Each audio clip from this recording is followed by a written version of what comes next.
नमस्कार बच्चों, आज हम सीखेंगे एक चर वाले रैखिक समीकरण बनाना और उनको हल करना। प्रश्नावली 2.2।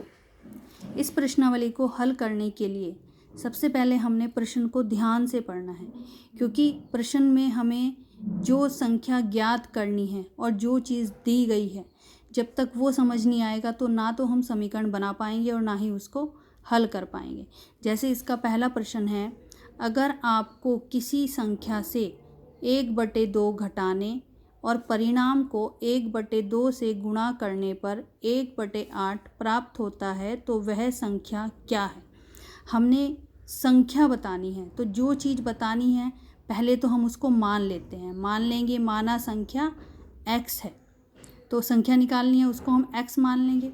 अब हम ये देखेंगे कि प्रश्न में क्या दिया है। प्रश्न में दिया है संख्या में से 1/2 घटाने। अब जो संख्या हमने माननी है उसमें से 1/2 घटाने और घटाने पर जो परिणाम आता है, मतलब घटाकर जो हमारा आंसर आएगा उसको 1/2 से गुणा करने पर क्या प्राप्त होता है, 1/8 प्राप्त होता है।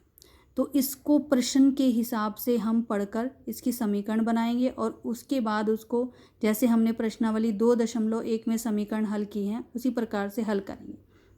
देखिए, हमने संख्या मान ली, माना संख्या x है। अब प्रश्न में दिया था संख्या में से 1/2 घटाने। जब इसमें से 1/2 घटाएंगे तो बीच में माइनस का चिन्ह लग जाएगा और यही हमें प्राप्त हो जाएगा। परिणाम को 1/2 से गुणा करने पर 1/2 से गुणा कर दी, प्राप्त होता है 1/8। जो प्राप्त होता है उसको हम दाईं तरफ लिख लेंगे। तो इस प्रकार से ये हमारी समीकरण बन गई है। अब हम इसको हल करेंगे। देखिए, गुणा में 1/2 लिखा हुआ है। जब इस 1/2 को हम दाईं तरफ लेकर जाएंगे तो ये पलट जाएगी संख्या। 2 जो बटे में था वो ऊपर गुणा में चला जाएगा और 1 नीचे आ जाएगा। इधर रह जाएगा x - 1/2, यानी बाईं तरफ रह जाता है हमारा x - 1/2। बराबर का चिन्ह लगाएंगे और इस 2 से इस 8 को काट देंगे तो ये रह जाएगा 1/4। अब x - 1/2 था, -1/2 है x के साथ।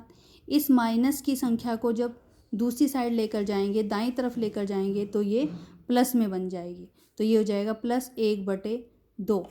अब ये हो जाएगा 1/4 + 1/2। 1/4 में हमने 1/2 को जोड़ना है। इसको जोड़ने के लिए हमने इसका लैसे निकालना पड़ेगा। 4 और 2 का लैसे आ जाएगा 4। अब यहाँ 4 है पहले से ही, इसका अंश आ जाएगा, प्लस यहाँ 4 करने के लिए हमने 2 से गुणा करनी पड़ेगी। तो ये हो जाएगा 2 × 2।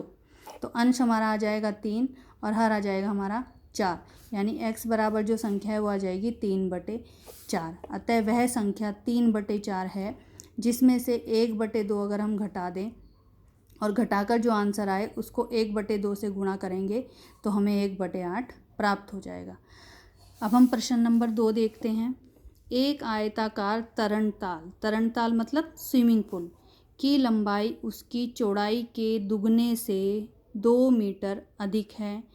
यदि इसका परिमाप 154 मीटर है तो इसकी लंबाई व चौड़ाई ज्ञात कीजिए। अब हमने क्या ज्ञात करना है, लंबाई और चौड़ाई दोनों चीज़ें हमने बतानी है। और प्रश्न में दिया है कि उसकी लंबाई उसकी चौड़ाई के दुगने से 2 मीटर अधिक है। अब चौड़ाई से अधिक है लंबाई, तो हम क्या करेंगे, हम चौड़ाई को मान लेंगे। जो संख्या छोटी होती है उसको हम मान कर चलते हैं। तो चौड़ाई हम क्या मान लेंगे इसमें, x। तो हमने माना तरणताल की चौड़ाई जो है x है। अब उसने कहा है जो लंबाई है चौड़ाई के दुगने, यानी x का दुगना क्या हो जाएगा 2x, उससे 2 अधिक है। अधिक के लिए हम क्या करेंगे, इसमें 2 जोड़ देंगे तो हमारी लंबाई क्या बन जाएगी 2x + 2। चौड़ाई हमने x मान ली और प्रश्न के हिसाब से हमारी लंबाई आ गई है 2x + 2। अब प्रश्न में दिया गया है तरणताल का परिमाप। प्रश्नानुसार तरणताल का परिमाप जो है वो 154 है। अब तरणताल कौन से आकार का है, आयताकार आकार का है। तो हम यहाँ पर आयत के परिमाप का सूत्र लगा देंगे। ये भी परिमाप है और ये भी परिमाप है, दोनों को बराबर रख देंगे। परिमाप का सूत्र है 2 × लंबाई + चौड़ाई और बराबर 154। अब ये 2 जो गुणा में था इसके साथ, इसको हम दूसरी साइड ले जाएंगे तो ये 154 के बटे में चला जाएगा। 2 से 154 को भाग दे देंगे तो यहाँ पर आ जाएगा 77 और इधर हमारा रह जाता है लंबाई प्लस चौड़ाई। अब लंबाई जो है हमारी 2x + 2 है, लंबाई के नीचे हम लिख देंगे 2x + 2, ये प्लस वाला चिन्ह लगाएंगे। चौड़ाई हमारी है x, यहाँ पर हम लिख देंगे x। अब x के साथ x वाला पद जुड़ जाएगा, 2x में जब हम 1x जोड़ेंगे तो हमारा बन जाएगा 3x। अब ये जो प्लस का 2 है, फिर से हम इसको बराबर के दूसरी साइड ले जाएंगे, प्लस में था, दूसरी साइड जाकर ये माइनस में हो जाएगा। तो ये हो जाएगा बराबर में हमारा इधर 77 बचा था, 77 - 2, इसमें से 2 घटाएंगे तो आंसर क्या आ जाएगा 75। अब हमारा 3x बराबर आ जाता है 75। वैल्यू हमने x की निकालनी है। अब ये जो 3 है x के साथ गुणा में है, गुणा वाली संख्या को जब दूसरी साइड लेकर जाएंगे तो वो भाग में बदल जाएगी। तो यानी x बराबर हो जाएगा 75/3। 3 से इसको भाग कर देंगे, 25 आ जाएगा। x बराबर आ गया हमारा 25। अब x हमने क्या माना था, तरण ताल की चौड़ाई, यानी चौड़ाई जो है वो हमारी 25 मीटर है। अतः तरण ताल की चौड़ाई आ जाती है 25 मीटर और लंबाई क्या थी, उसकी दुगनी से 2 मीटर अधिक। दुगना यानी 25 का दुगना, 25 दूनी 50 और उससे 2 अधिक 50 में 2 जोड़ देंगे 52 मीटर। तो तरण ताल की चौड़ाई तो आ जाएगी 25 मीटर और लंबाई आ जाएगी 52 मीटर। अगला प्रश्न देखिए, एक समद्विबाहु त्रिभुज का आधार 4/3 सेंटीमीटर तथा उसका परिमाप 4 सही 2/15 सेंटीमीटर है। उसकी 2 बराबर भुजाओं की माप ज्ञात कीजिए। अब बच्चों इसमें समद्विबाहु त्रिभुज दिया है। समद्विबाहु त्रिभुज कौन सा होता है, ऐसा त्रिभुज जिसकी 3 में से 2 भुजाएं हैं बराबर हैं, और जो बराबर भुजाएं हैं वही हमने ज्ञात करनी है। और जो तीसरी भुजा है वो है 4/3 और परिमाप यानी तीनों भुजाओं का योग इसमें दिया है। तो जो बराबर भुजाएं हैं जो हमने ज्ञात करनी है उनको हम मान लेंगे x। यहाँ मान लेते हैं, माना बराबर भुजाओं की माप x मीटर है। प्रश्न के अनुसार समद्विबाहु त्रिभुज का परिमाप हमें दिया है 4 सही 2/15। ये मिश्रित भिन्न में दिया है, इसको हम विषम भिन्न में बदल लेंगे। 15 चौके 60, 60 में 2 जोड़ के 62, 62/15 यानी परिमाप जो है वो 62/15 है। अब परिमाप इतना है, परिमाप होता क्या है, सभी भुजाओं का योग। अब जो बराबर भुजाएं हैं वो हमने x मान रखी है, यानी 2 भुजाएं हो जाएंगी x + x और तीसरी जो भुजा है वो है 4/3। इन तीनों का जो जोड़ है वो 62/15 है। x में x वाला पद जुड़ जाएगा, x + x 2x + 4/3 को जब दूसरी साइड लेकर जाएंगे तो ये माइनस में बदल जाएगा, ये हो जाएगा -4/3। 62/15 में से 4/3 को घटाएंगे, फिर से इनका लैसे निकाल लेंगे, 3 और 15 का लैसे 15 आ जाएगा। यहाँ 15 करने के लिए हमें 5 से गुणा करनी पड़ेगी अंश और हर दोनों में, तो यहाँ आ जाएगा 62, बीच में माइनस का चिन्ह दिया है, 4 पंजे 20, 62 - 20 42/15। 2x बराबर आया हमारा 42/15। हमने मान निकालना है x का। अब ये 2x के साथ गुणा में है, इसको दूसरी साइड लेकर जाएंगे तो ये भाग में बदल जाएगा। तो x का मान हमारा आ जाएगा 42/15। जो 2 इधर था उसको हम ले आए, ये इधर भाग में आ गया, 42/2 हो गया। 2 से 42 को काट देंगे, 21 आ जाएगा। तो 21/15 यानी जो बराबर भुजाओं की माप है वो है हमारी 21/15 मीटर।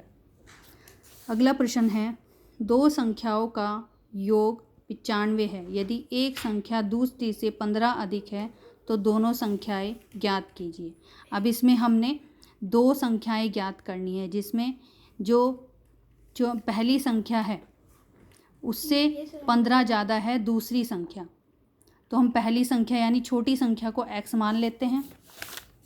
माना पहली संख्या जो है वो x है, तो दूसरी संख्या हो जाएगी हमारी x + 15, क्योंकि दूसरी संख्या पहले वाली संख्या से 15 ज़्यादा है, तो इसमें 15 जोड़ देंगे। अब प्रश्नानुसार, प्रश्न में दिया है दोनों संख्याओं का जो योग है वो 95 है। दोनों का योग बराबर 95।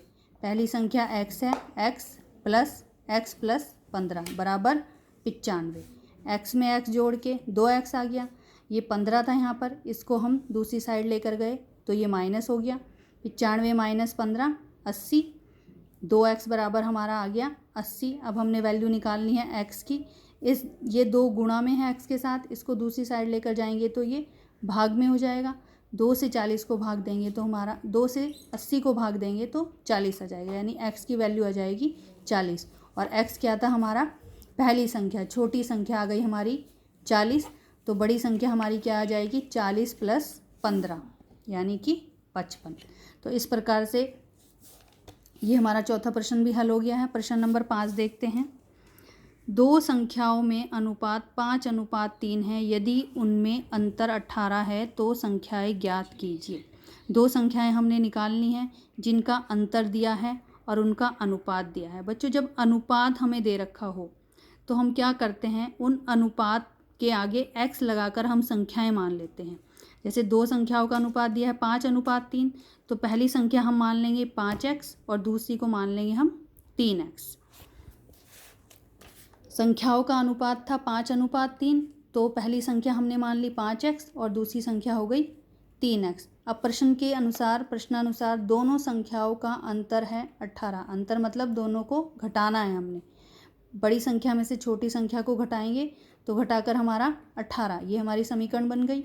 5x में से 3x को घटा देंगे, 2x बच जाएगा बराबर 18, और x बराबर आ जाएगा 18/2। x के साथ 2 गुणा में था, जब इसको दूसरी साइड लेकर गए तो ये भाग में बदल जाएगा। 2 से 18 को भाग देके 9 आ जाएगा, यानी x का मान हमारा 9 आ गया है। अब हम दोनों संख्याएं निकाल लेंगे। यहाँ पर x का मान रख देंगे। पहली संख्या है 5 गुणा x, यानी 5 गुणा 9, 9 पंजे 45। दूसरी संख्या 3x थी हमारी, यानी 3 गुणा 9, 9 तिया 27। तो बच्चों 1 से 5 तक प्रश्न मैंने आपको करा दिए हैं। इन प्रश्नों को आपने ध्यान से करना है और रिवाइज भी करने हैं, यही आपका होमवर्क है।